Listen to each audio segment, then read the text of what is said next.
Hi everyone, welcome to the world of Clink. I'm back. Sorry to have left you all for such a long period of time. There was quite a bit of stuff going on. Just did not have time to stream. I have, however, as you may have noticed, I've started uploading videos to my YouTube channel. Actual videos I've created, like my first one. I've had a bit more time and started sort of working on those.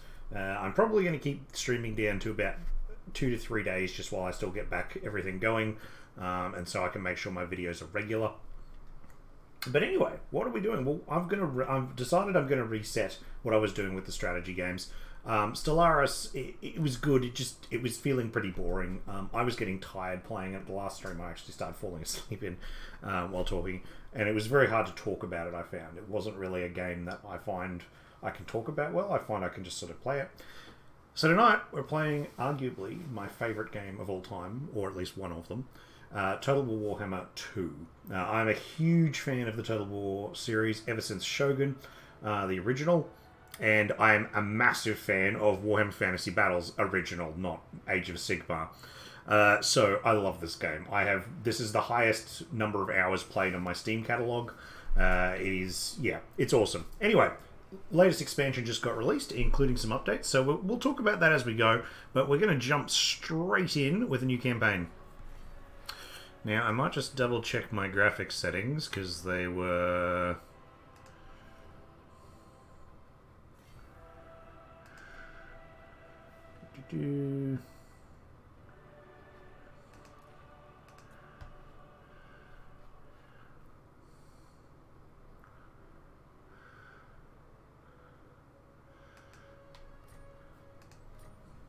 Really wish it would set my unit scale to small all the time. Alright, so, updates. Free content available. Haven't I gotten my free content?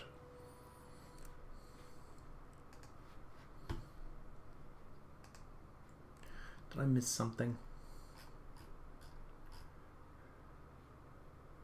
Ugh.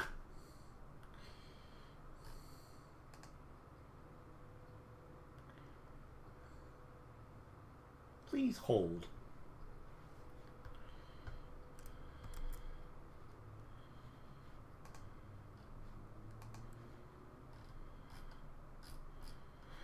They've done this again. So, I like how they do the DLC. It just can be a little bit painful sometimes when they go, here's an expansion, but you've got to download the other thing manually.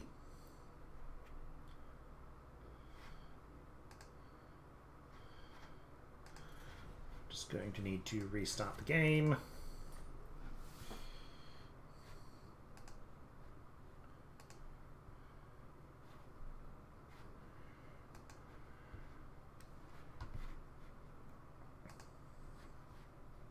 Please hold. It's so great when I have technical issues. It's like it's not as if anything's changed.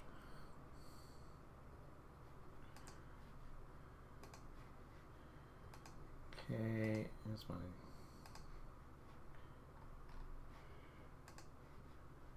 Do I need to go through here? Why are you not telling me?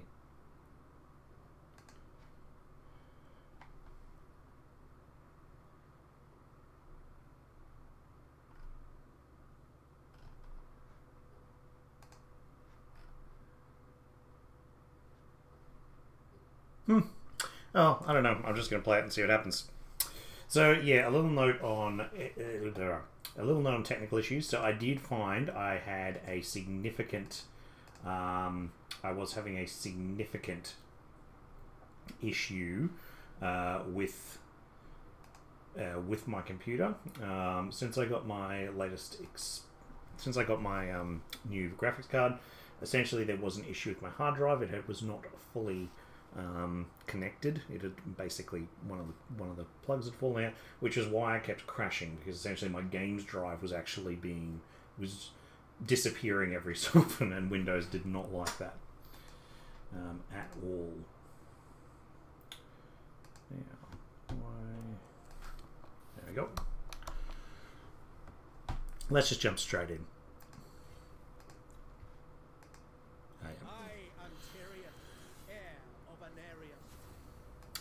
Alrighty. So look at them all. Alright, so we're going to jump in and we're going to... So the new characters that have been released. So Lizardmen are one. So we've got Nakai the Wanderer, who is awesome. So he's basically a horde. He's a Lizardman horde character. So he'd be pretty interesting to play, and I probably will give him a go at some point. And they've basically got upgraded Croxigar and a bunch of other things. So his vassals basically conquer stuff while his main horde wanders around. So it's sort of a little bit of combination of how Chaos and the pirates work. Gorok, however, is pretty much a classic style Lizardman, and it is really awesome that he's here because he's basically the unbreakable guy. So it'll be and he starts the campaign with control of Lord Croak, and Lord Croak is a bomb. Anyway, we're not actually going to play Lizardman this time. We are going to actually go all the way down. Where on earth are they? There. Where is he? Marcus Wolfhart. So here's who we're going to give it a go at. Now, so what happens here is he is the new character for the Empire and comes with a whole bunch of other stuff. So limited rosters. I only got basic units initially. Reinforcements from the Empire bring powerful units. Hostile actions will result in retaliation from local factions, but will also empower your own army. So basically he's there as sort of a conquistadorial type person as he goes to hunt things. So I'm not sure we'll get the full Imperial changes to this yet, but that's okay. As I said, we're just going to have a few goes at the various factions, see what we like and play them through. I'm only going to have it on normal and normal, I don't tend to have it in much higher, mainly because, again, I enjoy playing the game more so than trying to make it ridiculously hard on myself. So, far from the heart of civilization, the Empire in a race that prize the untold riches of Lustria. After a spate of recent attacks against the colonists in the New World, Karl Franz called upon his captain of scouts, Marcus Wolfhart, to defend the Empire's holdings and reaffirm their foothold on this beast-infested continent. From his newly established base camp on the Scorpion coast, the Hunt Marshal readies his expedition for the imminent incursion into the jungle.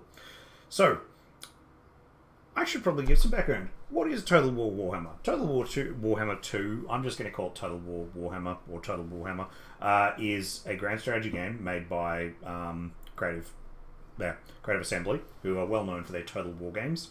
And it's basically that, using the famous Warhammer Fantasy Battles lore before it got destroyed. And what they've been able to do is bring in pretty much everything that game had. They've got a few more left. There's another game still to come out. And they've linked them all together in what's called the Mortal Empires campaign, where it's a big world map, which is what we're about to start on, and you can play everything from both the first game and the second game.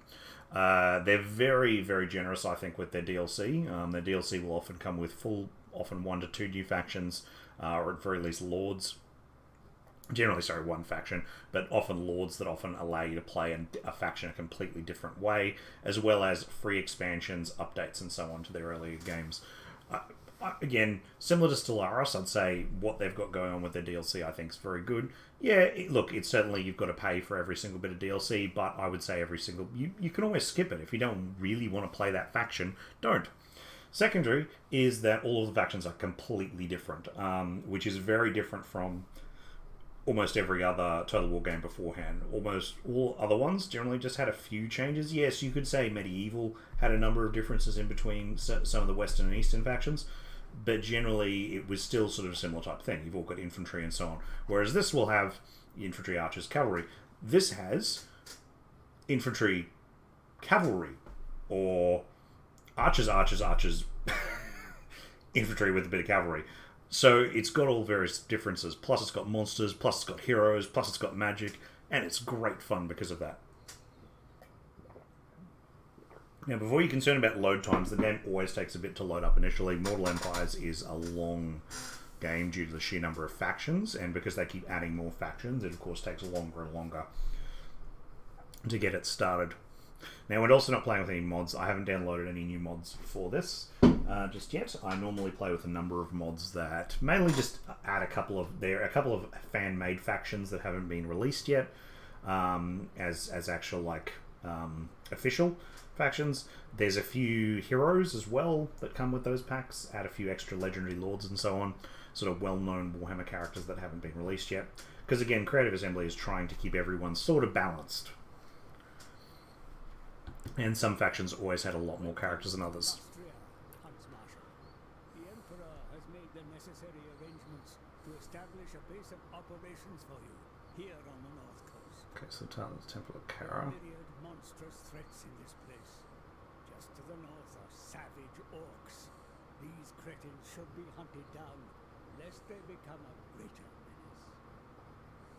Ancient ruins dot the nearby landscape, potentially harboring more wealth to claim for the Empire. They are prime locations for colonization, if indeed they are uninhabited. The Lizardmen may dominate here, but the verminous ratmen challenge them for control. Perhaps you can find a way to gain an advantage from their conflict. The Emperor is grateful for your service, Captain of Scouts, for your elite force represents the finest of the Empire. Go forth and bring civilization to the savages. So we are in possibly one of the most squeezed locations I think I've ever seen. And we're playing the Empire. And the Empire is not... most people generally call the Empire a sort of beginner's faction. I would say it's a weak beginner's faction. The Dwarves is really, to me, the proper beginner's faction. So, how these guys play. So, they're sent to shores of Lustria by Imperial mandate. Marcus Wolfhart intends to protect the New World colonies from the Lustrian predators with only limited supplies and troop numbers, as further reinforcements will not arrive from Old World for quite some time. Increasing the expedition's acclaim by raiding the jungles and expanding territory will mean we get more supplies, and I would assume this is what this is here. However, basically, it will also start pissing people off a lot more. However, we often basically get supplies immediately if you get that bad, but everyone hates you. So, winning battles, Wolfhart's hunters scattered across the world are some of the finest hunters to ever live. Track them down, secure their services, complete the expedition's goals, while developing each hunter's unique attributes. So, we can basically do those there. So, that's a mission. Let's just drop down. So, yeah, let's have a quick look at the world map. So, we have here the old world. So, this is where... So, the Warhammer world is sort of very loosely based on our own world with sort of some Tolkien stuff and some sort of classic high fantasy thrown in. So, this is the Empire, and it's very much based around the Holy Roman Empire. Is a set of elector counts who elect the Emperor, of which I'm a faction of. The human, they're sort of the main faction of humans. The other one is here, which is the Bretonnians, and they are based around classical sort of both English and French feudal chivalric knights. You've also got some more humans here, which are based around classical Italian city-states and classical Spanish sort of city-states and stuff. Basically, this entire bit is a hodgepodge of city-states and arguing and assassinations and stuff. And then you got some pirates down here as well. To the east, we can't really go yet.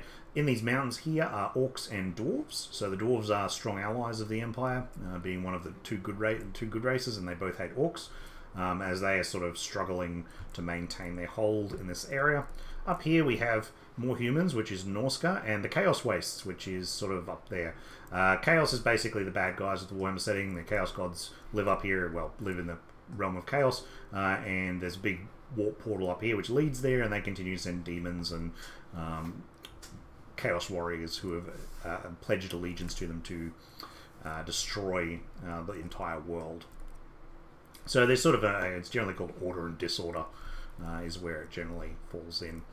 So the orcs and goblins are basically, again, little, well, they tend to dwell here in the Badlands, but they also go for the mountains because they tend to fight the dwarves. A bit further down here, we have the Tomb Kings, who live in this area, as well as the southern lands Lustrian forces of the Lizardmen.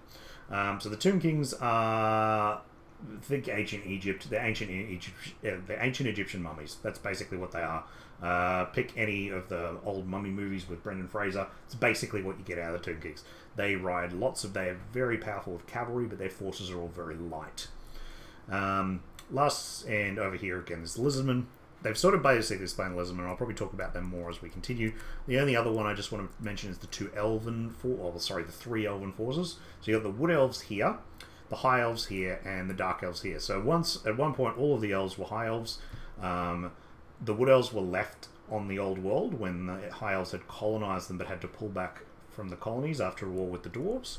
And the Dark Elves are a splinter group of the High Elves who left and colonized, basically took over the High Elf colonies up here after they didn't completely fall to chaos. It was retconned about 7 or 8 times, I think. Basically, they're evil elves. They care about depravity, slavery, torturing people, murdering people. And basically, they hate the elves and want to take over Ulthuan again, and the High Elves continually are repulsing attacks from them. Anyway, that's a brief overview. Let's get stuck in. Let's get right into it. So here is Marcus Wolfhart. He has some anti-large stalk fire while moving armor-piercing missiles, so he's a ranged combatant. Here is the Temple of Kara, which is our starting thing, and there are forces. We're currently at war with Talaxia, or Talaxzala? Talaxatlan? I don't know. Anyway, we're already at war with them, so we might as well kill them. So here I can upgrade this to a better forces. Yes, I will. Now, tech, I believe, has been opened up. Yep. So Imperial Tech Line now does not require buildings. It used to require buildings for everything. It now does not. So I probably want to... Yeah, that's for hunting. That's probably pretty good to get, because that'll give me additional growth in public order, so it allows me to upgrade my buildings faster. But I think I'll get this one, because this Imperial supply system sounds to be what I want to do. These are... Shut up.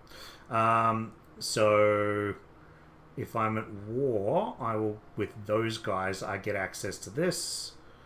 Spine of Sotek, Race of Stilleld, very hostile, and moving in characters is a bumper. So basically that will be how I get my other hunters. And then there's clearly a quest chain that goes along with them. So it doesn't look like I get all of the other funky Imperial bonuses. So we might have to have a go of the Empire just by itself at one point, but we'll go with this for the moment. Alright, so I'm not even going to bother getting any new units, because that's generally what you do, and we shall go in... Shut up. Shut up. Know how to play. So, if you've never played a Total War game before, how this game works is you've got the upper bit, which you basically the top layer strategic map, where you build your forces from your armies, your generals, your cities, and then you've got the battle screen, which goes down into from turn-based to real-time, and it will be based it'll be semi-based on the location that you've chosen to fight. So if you're in an open plain, it'll generally be an open plain. If it's in a forest, it'll be fighting in a forest. In this case, we're fighting in Lustria, so Lustria is always pretty jungly, even though this is a bit more open, so it's got a little bit of openness here. And this is a real-time strategy element.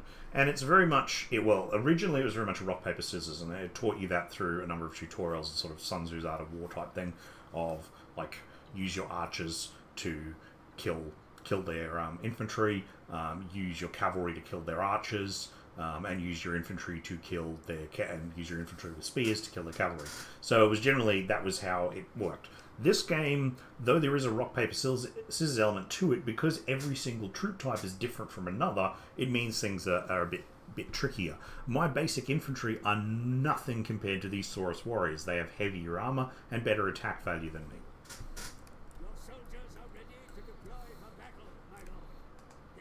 Shut up. Stupid advisor. Alrighty. So, what we've got here is they've got some Cold One cavalry. Now, they're not Cold One riders, they're just feral Cold Ones, so they'll break pretty easily because they don't have any riders on them. So, they're basically just dinosaurs, raptors. Now, we've also got 2 sets of skink cohorts with javelins, so I can easily beat up the skinks. They're not a problem. They are a small little lizardmen, which we can have a look at here. See how they each of them is very slightly different. I mean, there will be some similarities, and each one is doing their own thing. I mean, it's just sort of amazing to think that this game, like this type of thing, was available. When it first came out, these were all 2D models, but like when the Total War series first came out, it was 2D. That guy looks damn cool, actually. Also, I haven't played this game since I got my new graphics card, so I'm probably going to be loving some of this a bit. And there are the Saurus, which are the big lizardmen. So I'll talk about a little bit more about lizardmen as the battle sort of commences. But so my troops, I've essentially got 2 sets of swordsmen, a set of spearmen, some huntsmen who are some archers, and ooh, I've got a war wagon. Okay. Ooh, it's a bunch of war wagons. Okay, that's a new unit. I don't know what that does. So it's a missile chariot. Okay. So essentially the biggest problem I've got at the moment is arguably going to be the cold ones and the Saurus. So what I'm going to do is I'm going to deploy my troops like that in the hope that I can hit my spearmen into their cold ones and hit my 2 swordsman units into their Saurus. These other guys, I'm basically just going to have shoot the skinks to death. That should be pretty easy for them to do, and also if they can loop around and start putting some damage onto the Saurus. So this is not just a game of tactics and so on, it's also a game of morale. Generally speaking, you want to try and break units. Oh, shut up. Which means flanking, rear charges and so on, very important.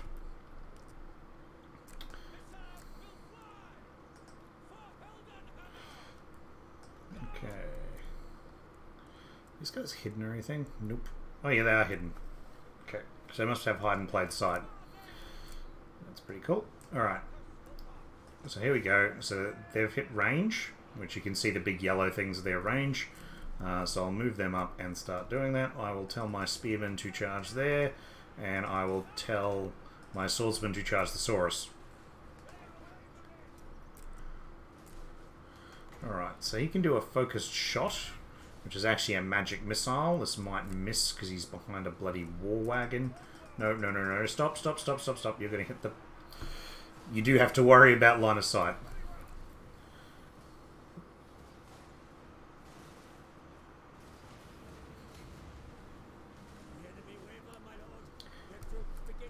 Right, so see there, their shield is now gone white. That means they are broken. Red, by the way, is hit points.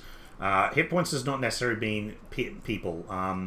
You can deal a lot of damage and not actually kill anyone in a unit, which is important because you need to actually be dealing... You need to actually be killing the units to actually destroy them fully.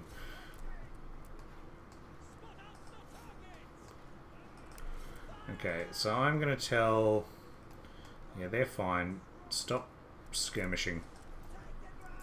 So what that is my archers are set to normally skirmish, which means, and I've completely forgotten what's going on over there, which is bad.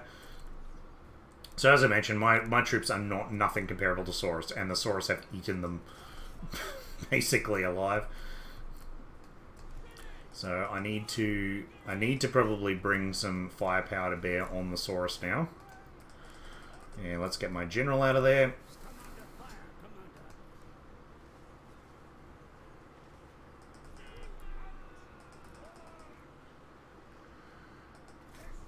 So you can see the little white bar is my morale of my unit.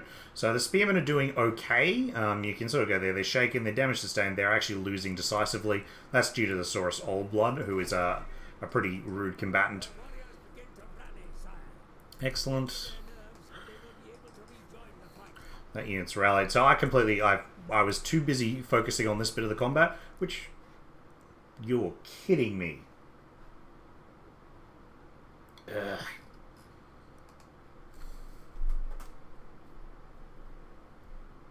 I promise that my computer issues should be done with. I do not know why that happened.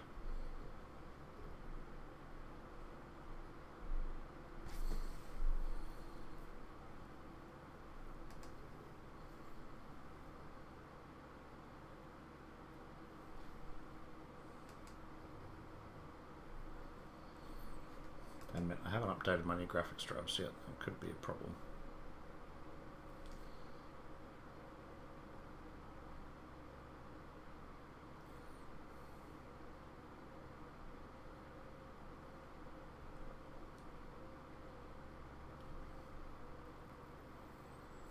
I suppose I could start streaming Peggle.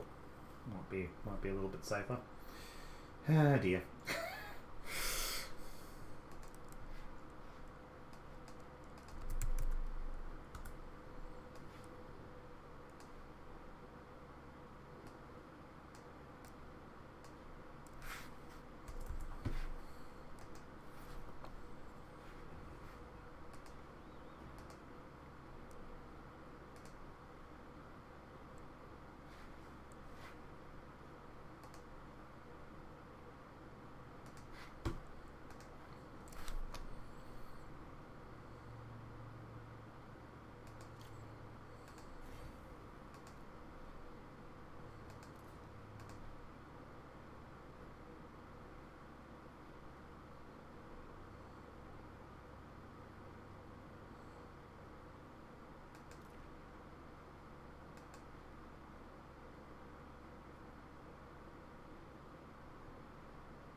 Let's try again.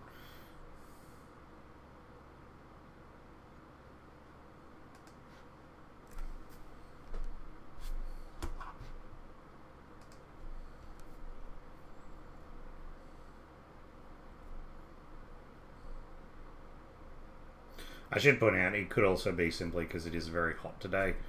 Would not surprise me if my computer is starting to feel the heat a little bit.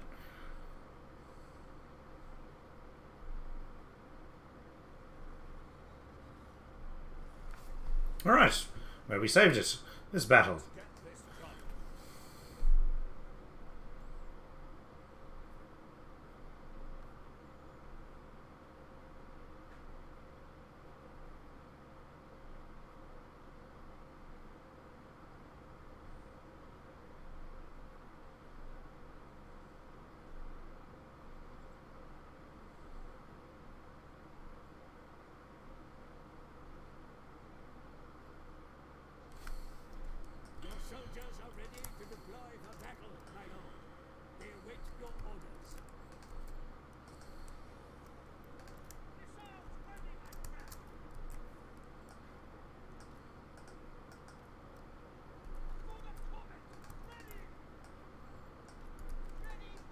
Okay, one thing I'm going to change is these guys actually have a thing called basically they can be deployed outside my deployment zone. Which is what I'm going to do. So a couple of changes of deployment, not massive changes.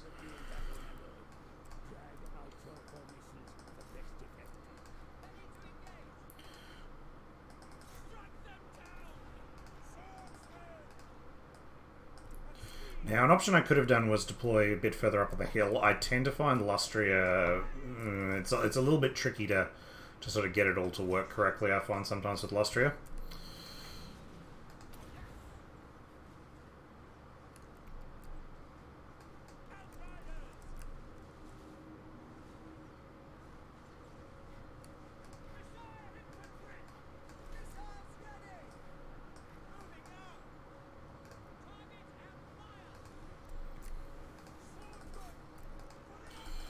Right, we've gotten a chance to fix my mistakes.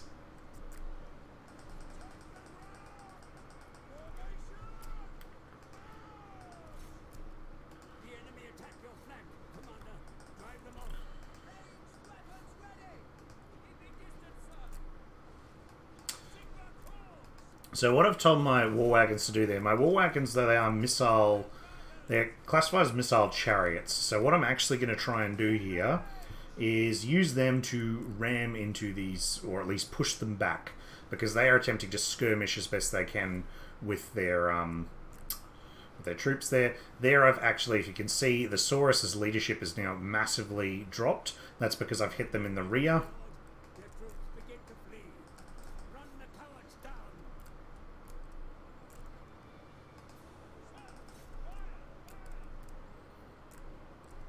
Now, I'll turn my war wagons and shoot here. I believe they're armor piercing because they're using guns. Yeah.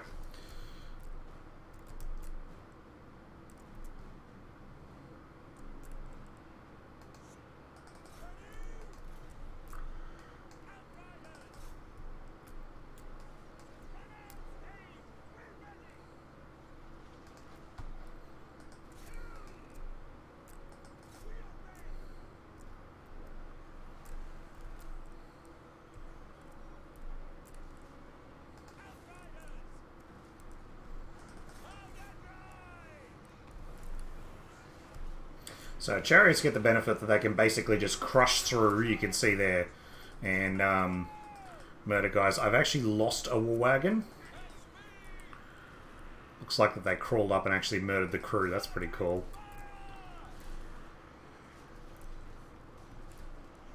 Yeah, they've got little details, so like you won't just see stuff die. It honestly looks like that. Yeah, it's sort of made to look, I think, as if they've literally opened it up and killed the crew, which is a really nice little touch. So the Saurus are now slowly starting to break. Saurus are incredibly hard to break, even if their leadership is low, and that's true for all the Lizardmen.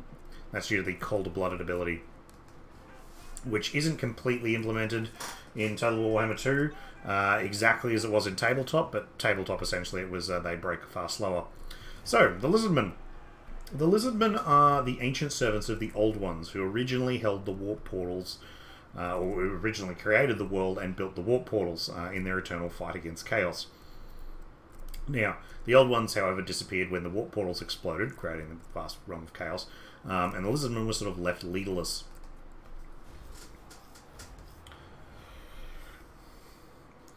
So what they did was they basically attempted to follow their orders as best they could. And if they couldn't, they would attempt to divine what the orders were by reading various tablets, arguing about it, and so on. Now, that said, when the arguing occurs, it's not really arguing, it's more of debating, and that's done by the Slan, who are these big frogmen who rule the Lizardmen. They are considered the smartest, the rulers of it, and generally speaking, they will also defer to the oldest members of them that are currently awake, because they also sleep for thousands and thousands of years. The other Lizardmen will appear in spawnings, which occur at a regular cycle as divined by the Old Ones. Not everyone knows when said spawnings are going to occur, but essentially what will happen is there'll be a giant, several thousand strong batch of Saurus or Skinks will appear from a spawning pool every so often. So, this is the victory screen. So it'll tell me how many I've lost, how many I won, it was a close victory, and what I can do. So I can either sell some stuff, which, however, people don't like to join me up because I pardon the captives, basically. Or I can just execute them, which gives me leadership, which is what I'm going to do.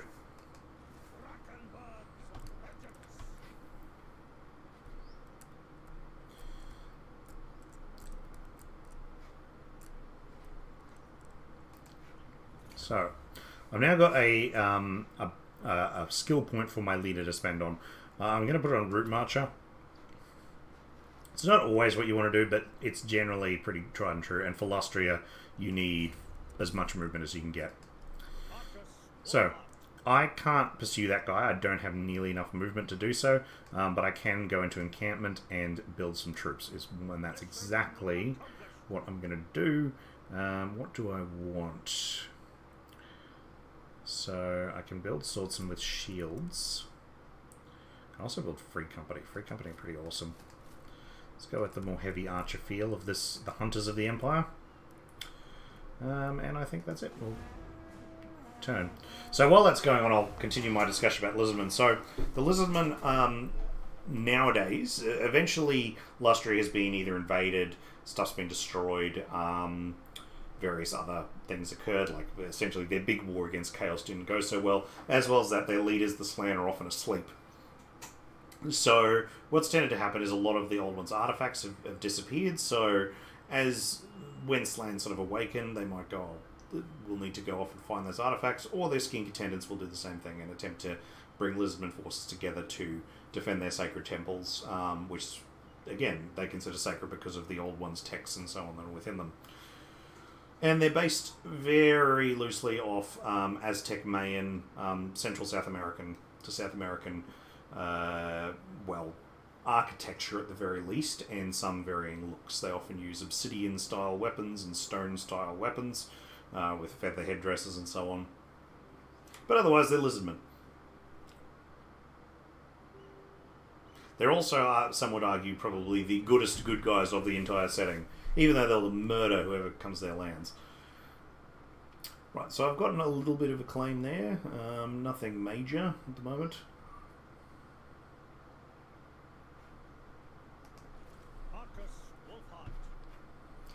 So this guy is running away. It looks like to Langsa. I'm going to have to try and follow him, I think. It is going to be a little tricky though. I think I might go here. And we'll get some more troops.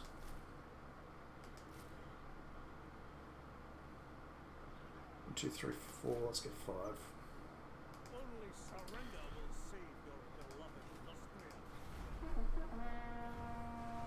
Now let's change tone again. So yeah, that's sort of a brief history of Lizardmen. They are, as I said, sort of one of the good guys. They're trying to fight chaos. They are also really old. Like, they don't technically have a lifespan. So a lot of, like, a Saurus Old Blood is essentially a Saurus who's been alive for several thousand years, fighting minions of chaos. They're all hard as rocks.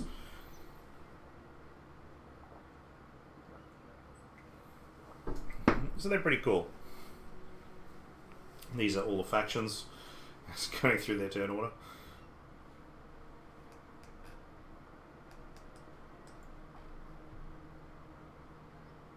So I'm probably going to wait until my first batch of Imperial supplies, and then I'll declare war on that other faction in order to get my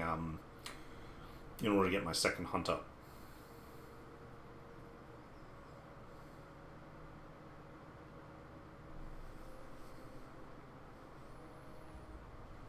Assistance is available should you need it, my lord.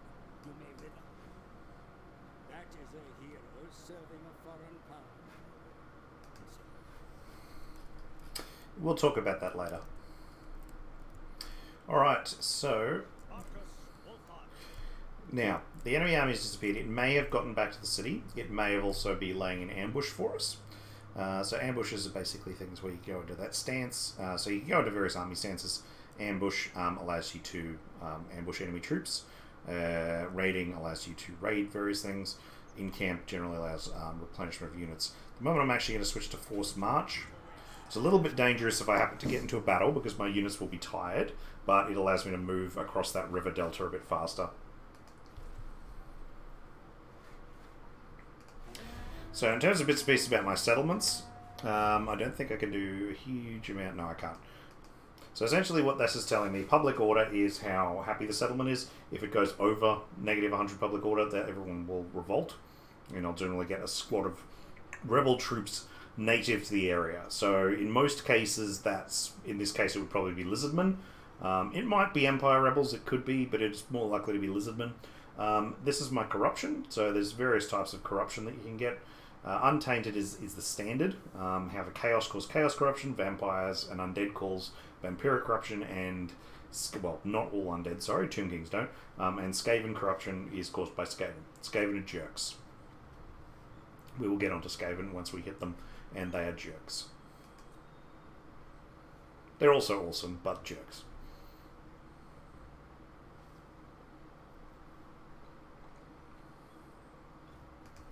Only the cold-blooded beasts of the Lustrian jungles draw near. Fall in! Ooh, it's going to be really close. I'm going to try and attack the city.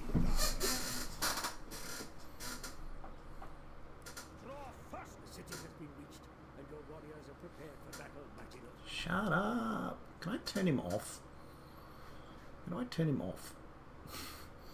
Alright, so this is a city battle. I currently I don't need to siege anything because they don't have walls around said city, so it will actually be an open field battle. So what he gets here is his army, so that's what's left of that army that I half destroyed. They're basically healed up, and this is what's in the city. So I can choose to encircle them if I want to and starve them out and wait for them to attack me, or I can attack them. I'm going to attack them. I've got a lot more troops than they have. I can easily flank them, which is going to be a problem for their Saurus. Their Saurus warriors they've got there do not have shields, so they're a lot more vulnerable. So yeah, I'm in a pretty good position here, and that's even better. They're on an open field. So provided this isn't a hill, I shouldn't be too bad.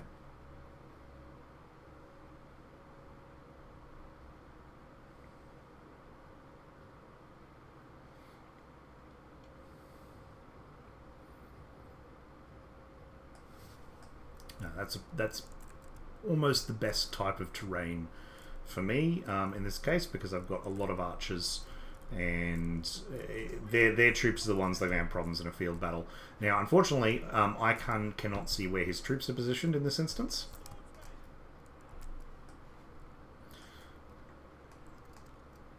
So I'm just going to chuck my spears in the middle and hope for the best.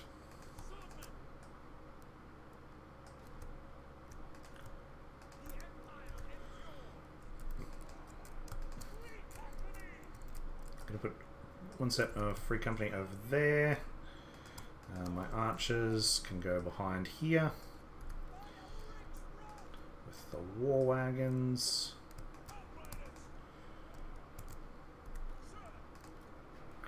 And I might as well put I'm going to put the Huntsmaster with him because he's the general and will give basically additional leadership to everyone within that range. And these boys can go over here somewhere. They've got hide in plain sight, so they're currently hidden.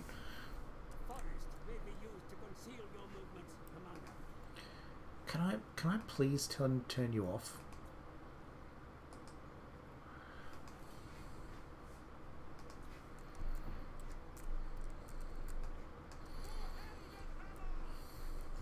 Right, so the benefit here is he's actually coming at me, which the computer will often do. I mean, this is a normal as well, it's not some super funky computer.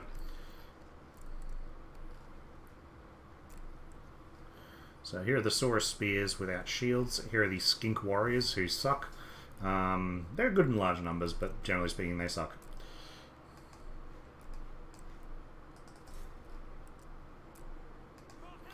Right, so I'm going to tell my guys to start attacking. So what I'm going to do here is something a bit weird. I'm basically going to tell them to cross over each other. It's not the smartest maneuver to do, but I believe I should have enough movement to do it. And what this is the spearmen I've got going for the cold ones, and it hasn't worked, so I'm going to need to turn them quickly, which I've done so that they didn't get flanked. So that would have been bad. So you guys are to go kill the skinks. You're to flank them there. You're to shoot the skinks.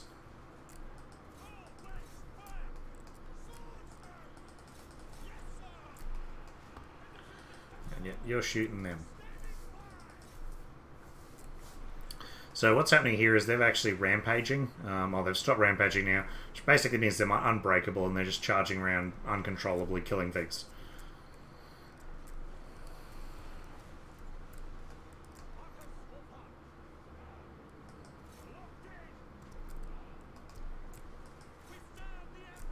So Free Company are basically cheap pistol and cutlass infantry. They're kind of useless, but they're great. Well, they're not useless. They're great as a sacrificial unit and putting extra fire into things because they're quite fast. So you just run them behind stuff and start shooting them.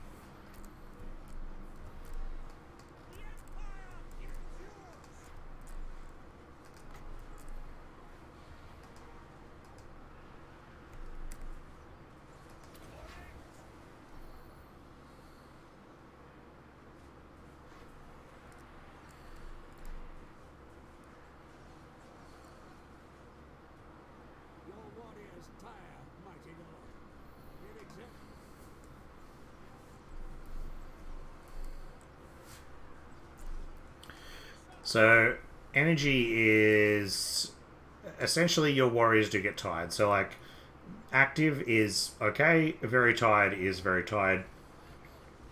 Fresh, fresh, fresh. So tiredness generally depends on what your guys are doing. If they're firing bows or in close combat, they're generally going to get tired. If they're running around, they're going to get tired. and that will lower their ability to fight.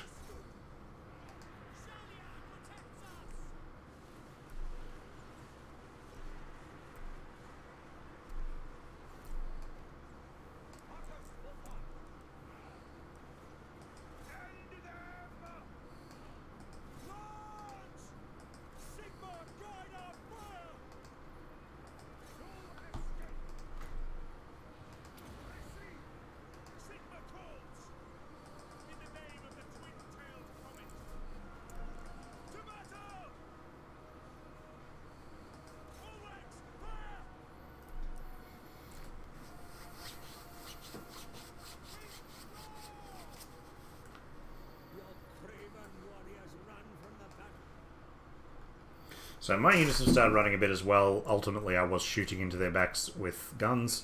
Probably wasn't helping. And bows. And they're broken. So you can see that was the squad that was, I believe, taking on the... Oh no, that's them. So that guy butchered like most of that squad of sword infantry by himself.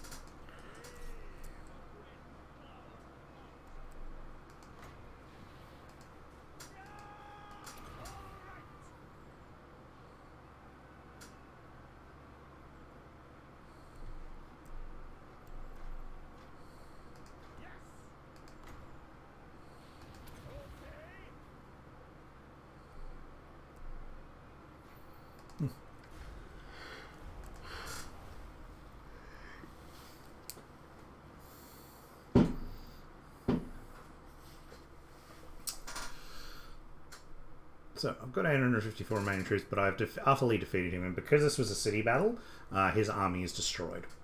Because essentially I've taken the city now.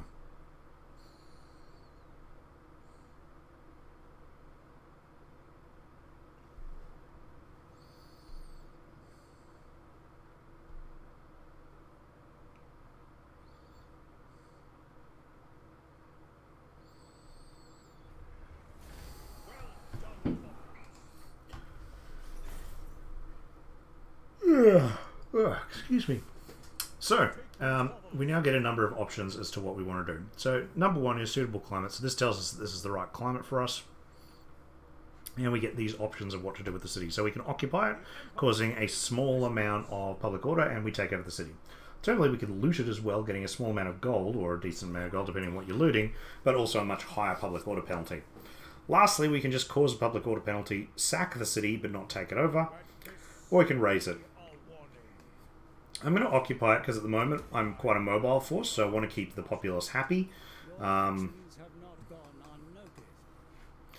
I also want to be... So I've increased, I'm now hostile. But I also want to gain access to more territory, so my huntsman stuff starts going up.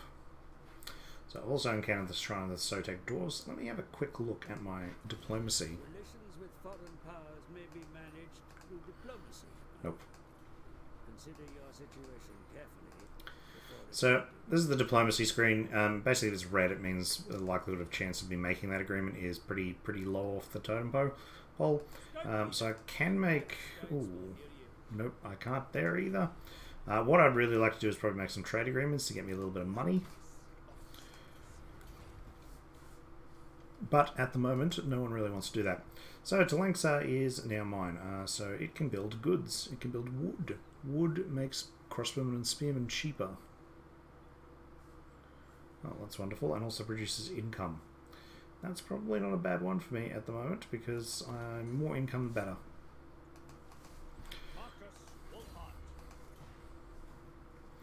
Alright, so what I want to look at. So I could go for Inspiring Presence. I could also go for something like Focus Shot. Missile damage. So that's actually pretty good for him being a shooty type person. So that's where I'm going to go. Now, normally most people would say red bands. Red bands are arguably the better ones to go down at some point in time, but at the moment I'm just going to have some fun here with little old Marcus. Alrighty, so I'm in the same territory, so I can... Yeah. So I can recruit locally or I can recruit globally. At the moment, there's no point recruiting globally because what it does is allows me to recruit from regions I'm not currently in. Excuse me. As I'm in a region with my barracks there, it's not really a huge issue. So what I'm going to do is I'm going to get some more spearmen. I'm going to get another 2 of the whatchamacallums, Free Company, and they will basically buff up my army a little bit. Next turn. Probably should have saved.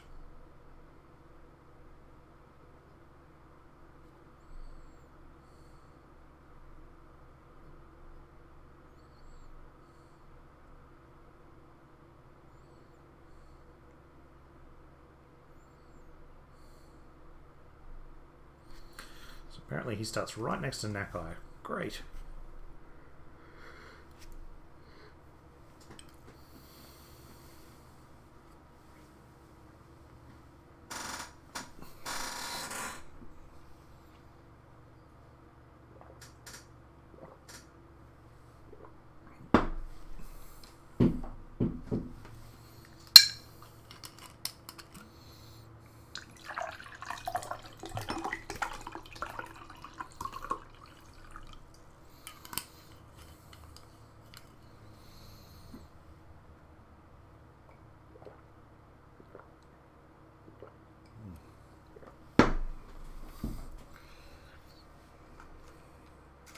It's funny, it was actually raining earlier today. Don't know why it's gotten so hot all of a sudden. Humidity would probably have something to do with it, but jeez.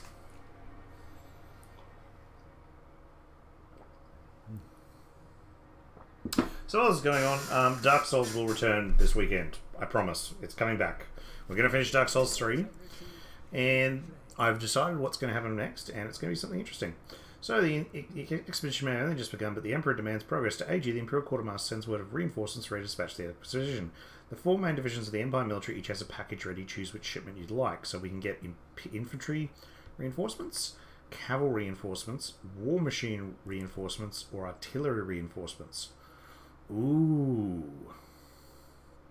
So at some level I want that great cannon. That said, the mortar could be interesting as well, but that's 3 units of knights. That's actually really nice. I'm gonna get the knightly orders. I feel I made a slightly incorrect choice there, and I should have gotten the other ones, but that's okay.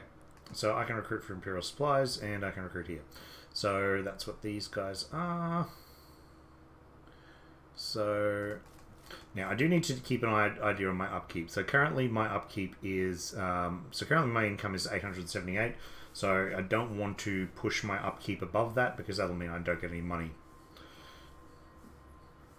That said, 3 of those guys, that's fine. I can actually grab an outrider. I might as well. And otherwise, I'm probably best off just sitting in Talangsa for a little bit. So, I was mentioning about population growth, so I've actually hit a new level there and gotten a growth of surplus there. So what that will allow me to do is upgrade to Langsa, which is what I'm going to do. So Nakai's over there. So where I want to be going is to Langson. And admittedly, I probably should have grabbed some artillery because they will have artillery there. It's not quite as simple as that. And as you can see, yeah, my upkeep of my army has just blown that out of the water.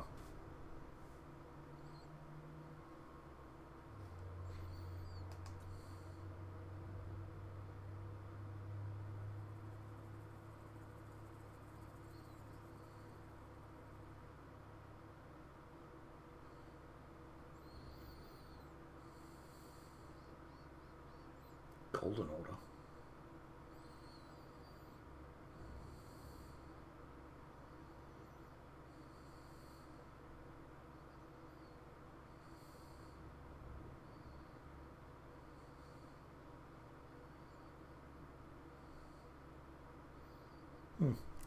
Yes, so Dark Souls 3 will continue this weekend. Then I've got something great planned. There will be a new quick look up tomorrow. I don't know when just yet. And it will probably be a proper quick look at something. Is in like 30 minutes because I won't have a huge amount of time tomorrow afternoon. And I'm not sure what's going to happen on Thursday, Friday. Well, Friday should be Dark Souls. Thursday, probably nothing. I might do a video during the day, but there will be no streaming. Which I know is a pain for everyone because most of my users watch on Twitch, and I do apologise to you guys if you do happen to see this video. But unfortunately, I can't upload on Twitch. I need more followers. So that's going to be my aim over the next few months, is to get that follower number up to 50, and focus on that. I need as many people to just follow as I can, and then I can hopefully start uploading videos to Twitch as well. That's the plan.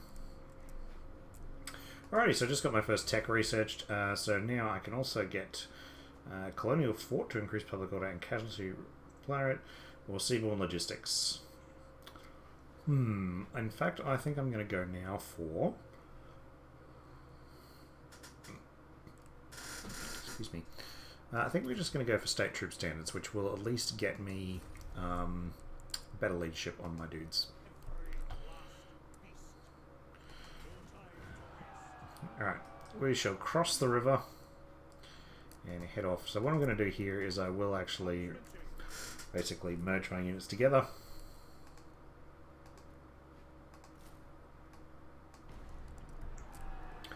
Grab the last unit of Outriders. Now, I know what you're thinking. You're probably going horses in a jungle. That's a bit silly, isn't it? And the answer is yes, it is a little bit silly.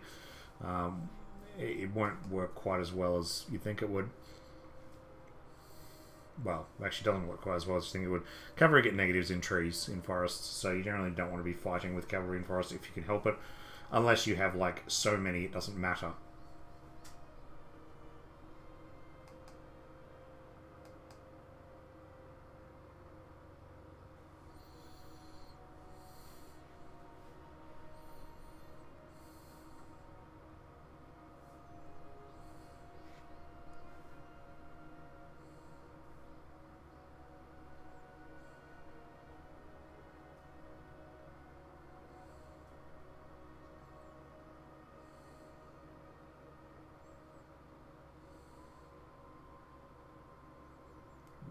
There are so many factions.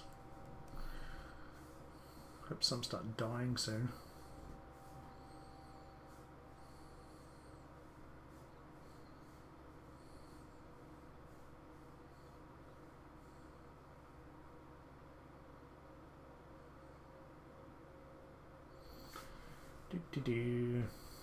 Tapping my foot.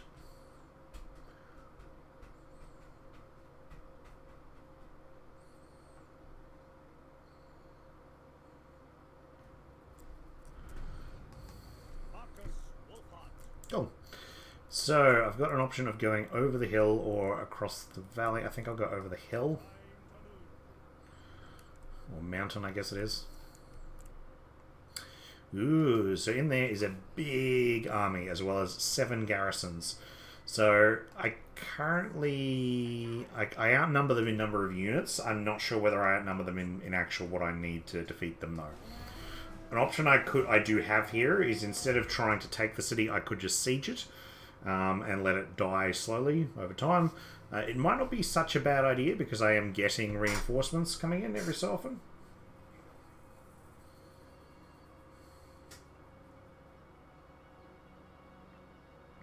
Also might be a terrible idea.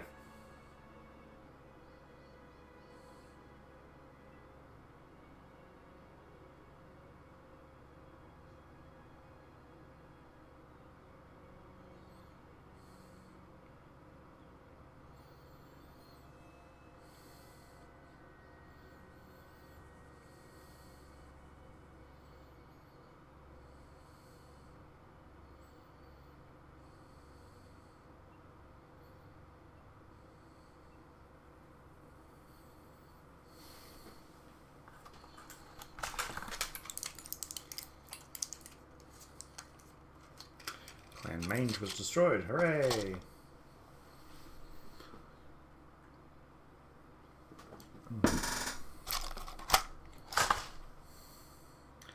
Do-do-do.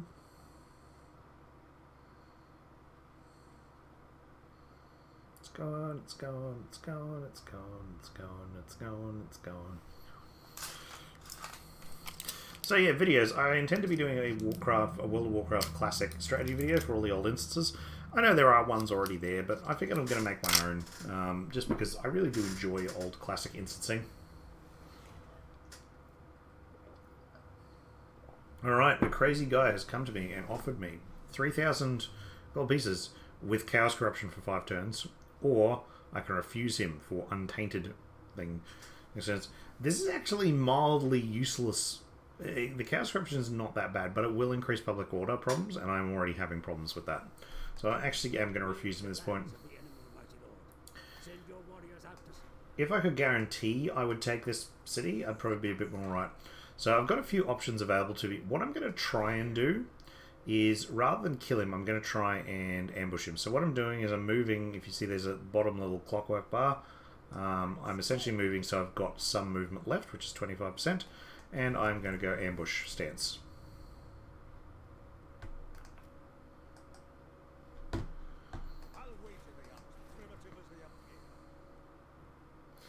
Now, this city is in a kind of dangerous location. I'm going to put a guardhouse in, and I'm also going to upgrade that, and we should be good to go.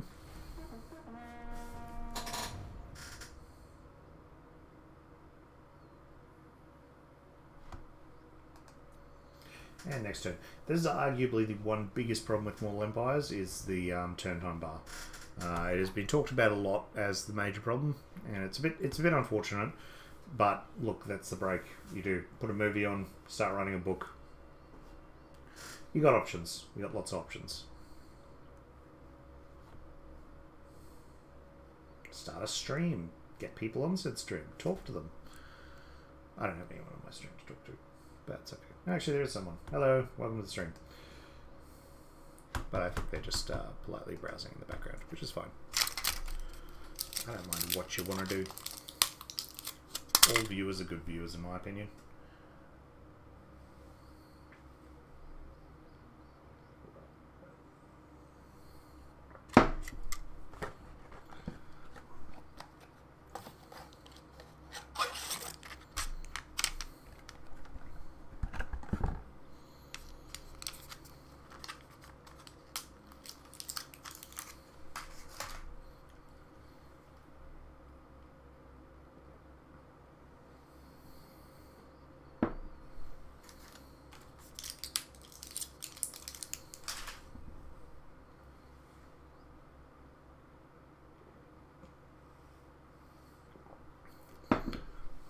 Well, I think some of those are starting to die. A vigil on expenditure must be maintained for your domain to prosper. Yes, thanks.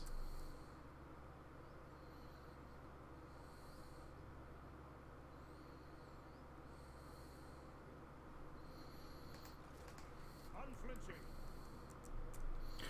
Right, so I'm currently in an ambush proceeding. So if I change back out of the ambush, I believe I lose a bit of... No, I don't. No, I don't. Right, so I'm going to go a little bit further into the jungle and try and ambush to draw them out again.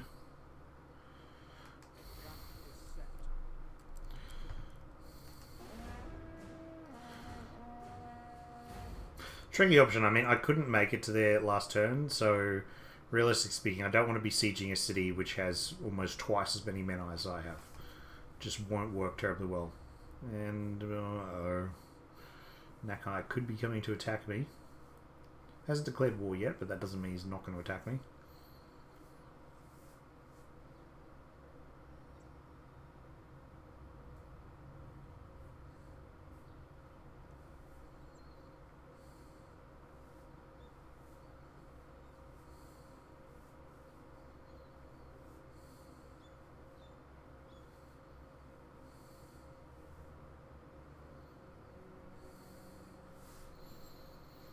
Come on, come on.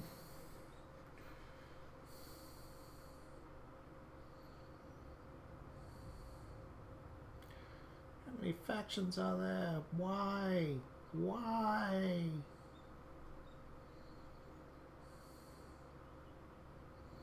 I believe they'll probably need to shrink the map with the next Total War installments, so hopefully when they do that, they will get rid of some of the minor factions or combine them in with one another, just because it's going to be... It might make it run a little smoother.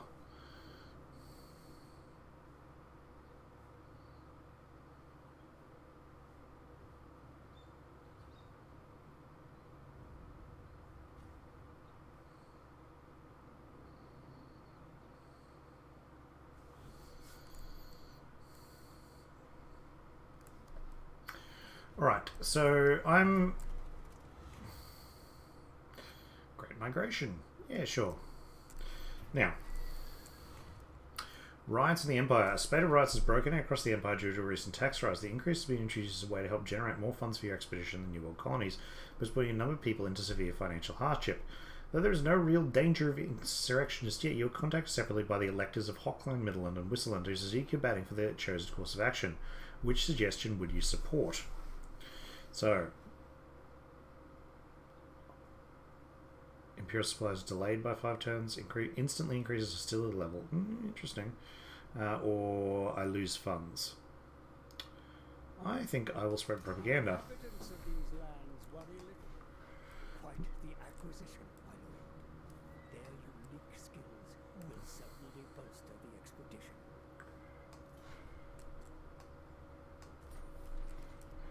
Kalara.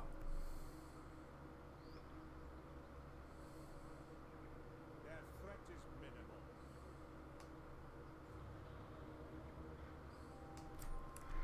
So this must be one of the hunters. Yep, Kalara there.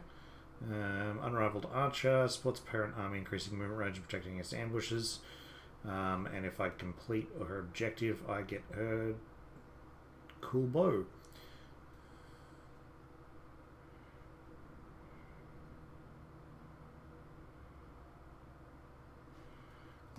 Now, this one here, Vampire Coast Mutineers. Can I still get them? So I might as well... Does anyone still like me? Is it time? The Empire Scouts will hear you. Tracker of distinction. No brave, the pistols aimed at you may be rusty. Still kill.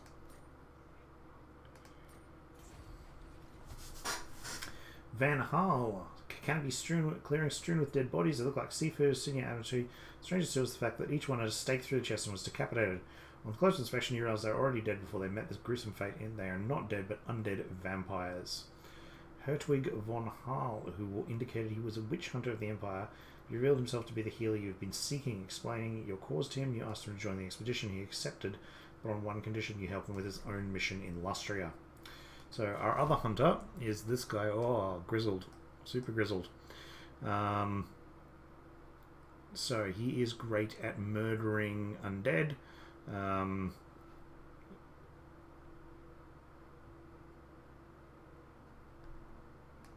going to track down information about a vampire. So to finish off his quest, I need to move one hero to unregenerated by the Vampire Coast. To finish her, I need to reach rank 5 with her. So I need to upgrade her abilities so she can fight her Uber Beast. So, Witch Hunter, I'm actually just going to send off by himself to the Vampire Coast territories. So that's going to be easier. This is a little bit trickier. I sort of probably... suppose I can get her to try and assault the garrison. Yeah, it's a 50-50 chance. So this is what heroes can do. So she actually failed there. She has increased her skill a little bit, but she failed. Yep, she failed.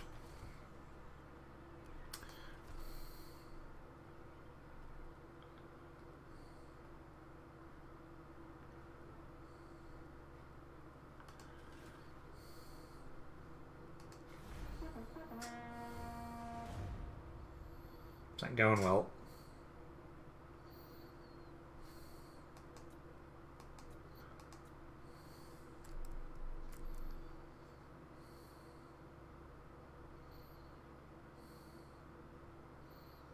Gotta remember, is just don't piss off Nakai.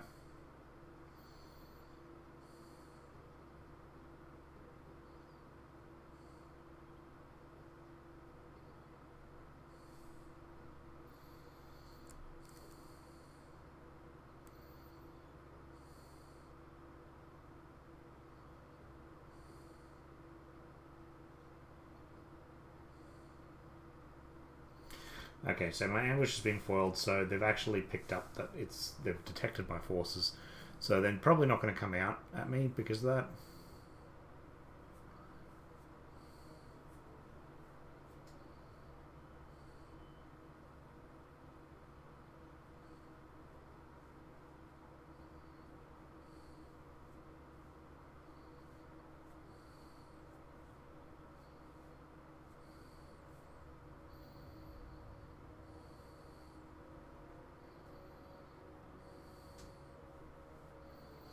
Wow, there are so many. Seem to be a few killed off. There's still so many.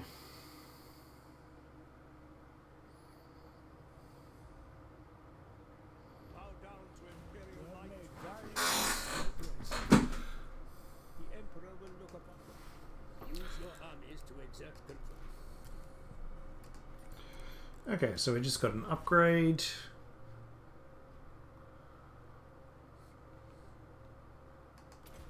Might upgrade my cavalry now. Alright, so is there anything else? So we could try assaulting those ones. Try assaulting the garrison again. We're going to try and assault. Critical failure. My hero has been wounded attempting to assault the garrison. Well done. Well done. Alright, let's give this a go. I have a feeling I'm going to die. Or, well, I mean, what I'll do is I'll... The thing is, I haven't got much chance of assaulting this place. Okay, what's there? So they've got a lot of Saurus. Those Saurus are going to be painful. They've got a Blessed Saurus unit as well. They don't actually have a lot, and that general's actually pretty easy to kill, thankfully. So what I'm going to do here is I'm just going to build some siege towers, and I'm just going to go continue siege. So what that means is they will sit there and basically besiege the city. I can attack it generally after about 7 to 10 turns once the supplies run out. But you need to sort of wait until the enemy units have been reduced in number a bit, and then you're safe to attack. Otherwise, you just wait them out for the full 14 turns.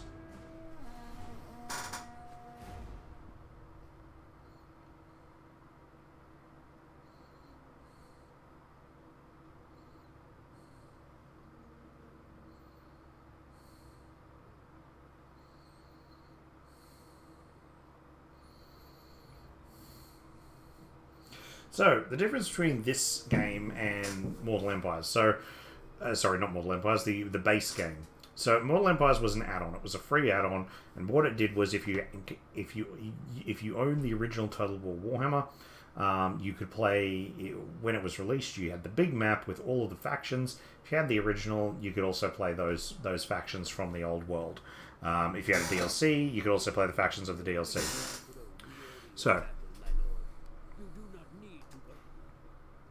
So I could, what he's saying there is auto-resolution. So I could auto-resolution, and the balance of power is pretty close. I'm not going to do that because that's silly. Way too risky. There are ways to play the games to the point where you can automatically finish just through auto-resolution. There's still a few bugs in like Rome 2 where you can still do that. There's certain guys who have a much higher percentage to the auto-resolution chance. As well as that, the computer often works off auto-resolution, so it won't go to battle unless it sees that the auto-resolution is above a certain point. Or if for whatever reason it's just gone insane, in which case sometimes you do see it, but it's rare. Alrighty.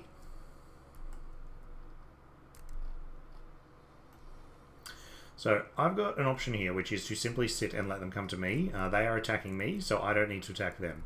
And that's exactly what I'm going to do. I'm going to choose this nice grassy slope here. I could choose the trees, but my concern is they would not know that I'm there. And I do want them to come to me.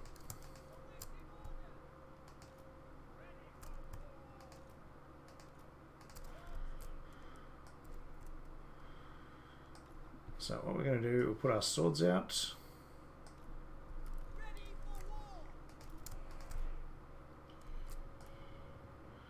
We'll put Free Company out. I'm going to turn them off skirmish mode so they just open fire.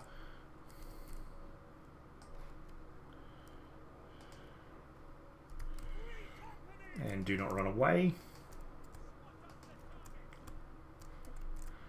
Lastly, set up our archers.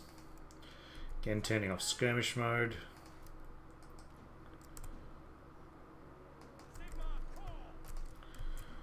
War wagons, which can also sit here and be turned off skirmish mode. The outriders. The outriders are going to be placed over here, I think, with the intention of, again, flanking in this instance. And lastly, my knights I'm going to have hidden in the woods here.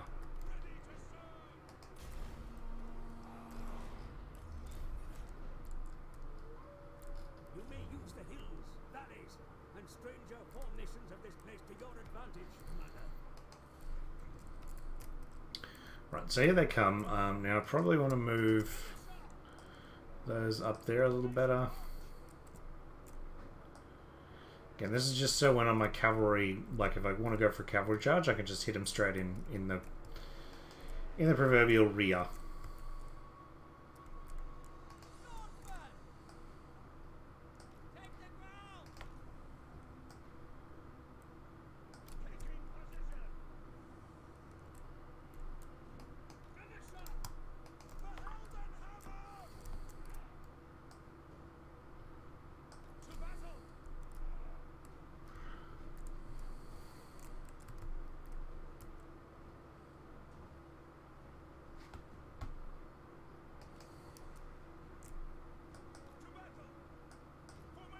Be sure to use your mounted soldiers to full effect.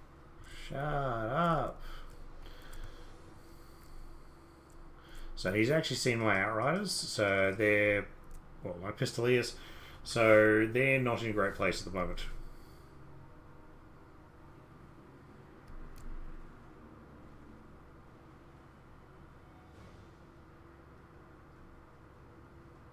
So I'm probably, no, I'm sort of okay there. Okay, so they've spotted the Knights.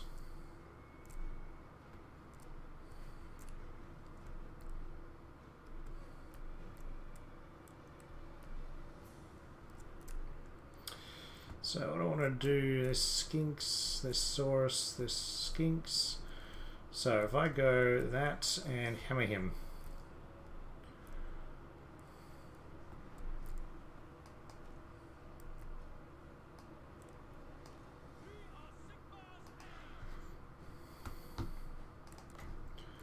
Where is the...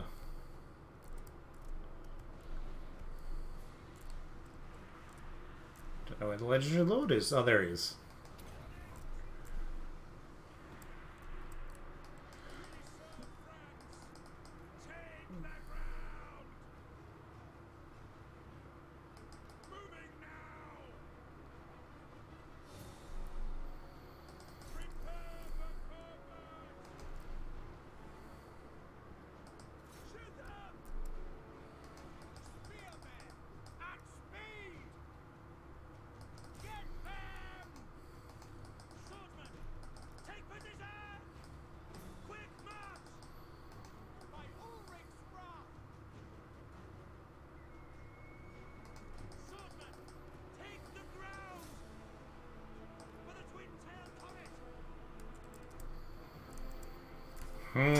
Sorry, it's nerve-wracking. I think I'm going to lose this one.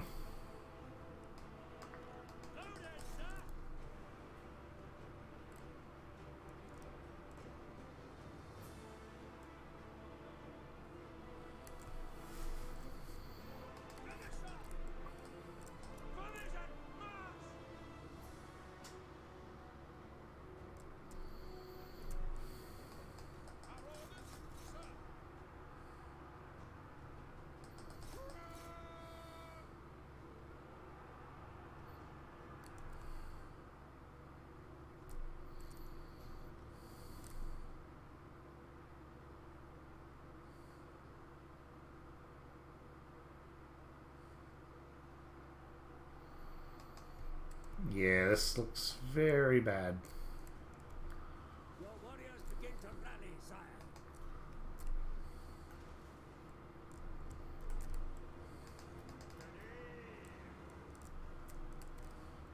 Withdraw!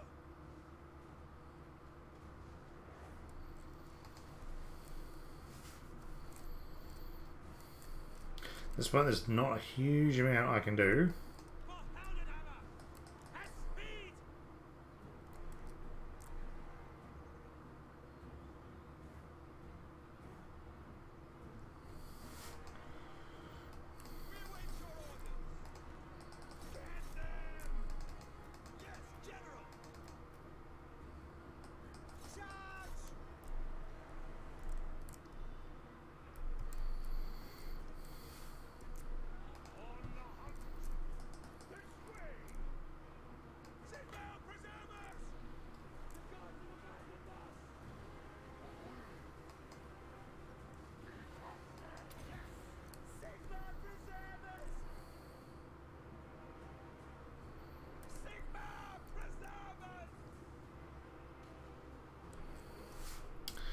And yeah, I think it's all over now. There comes the split, and it's all over. I'm just going to speed it up for the last bit.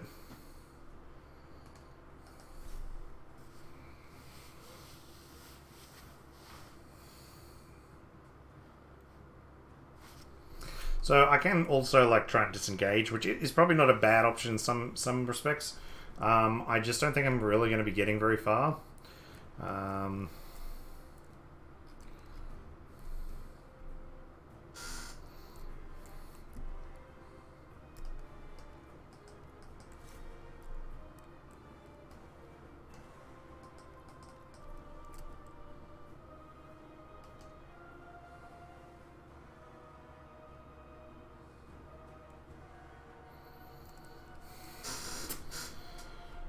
Wow, they're taking their sweet time, aren't they?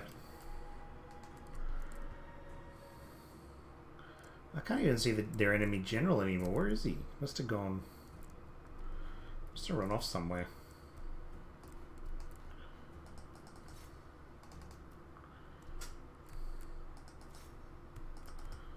Don't go for the Source Spheres.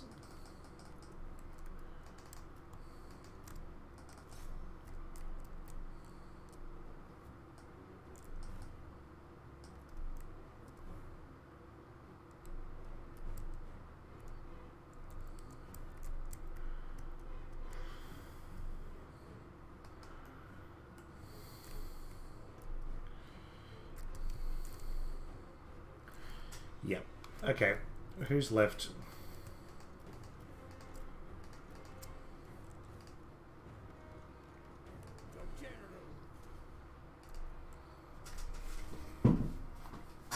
So I lost 1,000 men. I killed over 1,000 of his as well, but he had way more troops than I did.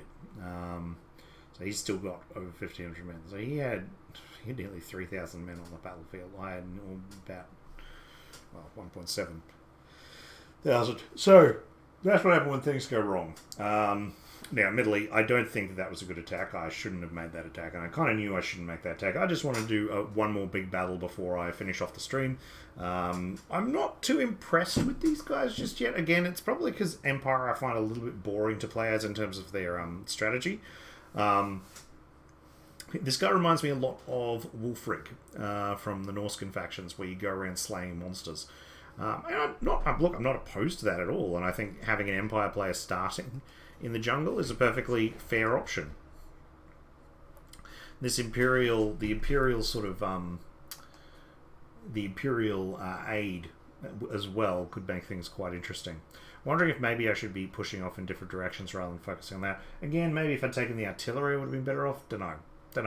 I think it just took me way too long to get there. I almost need to just wait here for him to come to me, which is never a great thing. You don't normally want to be reactive. You want to be proactive. Again, maybe as well. Maybe I was just ambushing too close, so maybe I needed to move the ambush a bit further back. Don't know. Your army has marched all it can, my lord. They must rest. A strategic overview can be useful. Shut up. Wonder if I get my next. Oh yeah.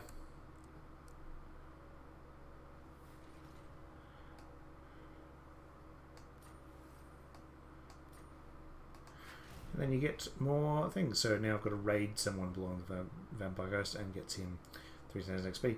So that's basically how you do it. And it's got a lovely little sort of little storyline to each one of them. So that's cool. I like the lore factor in this. In terms of the army placement, I'm not a huge fan of him, but then I'm generally not a fan of Shooty Lords. He's got some interesting stuff available to him later down the track. And I assume he has, he gets the Amber Bow, right. But otherwise he's pretty similar to a lot of other Empire generals. So anyway, he's an Empire leader. That's Marcus Wolfhart. I probably will give the other ones a go at some points before I sort of settle on one to do the full Let's Play about. I think next time we'll go straight off to Nakai and have a go with Nakai, or maybe even Gorok. I have a feeling I'm going to really enjoy the Gorok campaign. I've been waiting to play Gorok for ages, so that might be it as well. Otherwise, yeah, this is Total War Warhammer 2. I hope you enjoyed watching the stream and that I'm actually still continuing to stream. If not, please tell me that you hate me or tell me that you like me, or hit follow or subscribe if you did enjoy the video and want to see more or more Total War Warhammer 2. If anyone has an idea for something to do with this game, I mean, maybe this would have been better if I played it in the base game rather than Mortal Empires, because the base game has a number of different objectives and so on rather than Mortal Empires, which is just the big slow turn wheel sometimes. Though awesome and epic as well though. And I have played games through in Mortal Empires before. It just takes a while. So that is Total War Warhammer 2. You've been watching The World of Clink. I'm your host, Colonel Clink, and I am signing off for the night. Take it easy, guys. We'll catch you later in the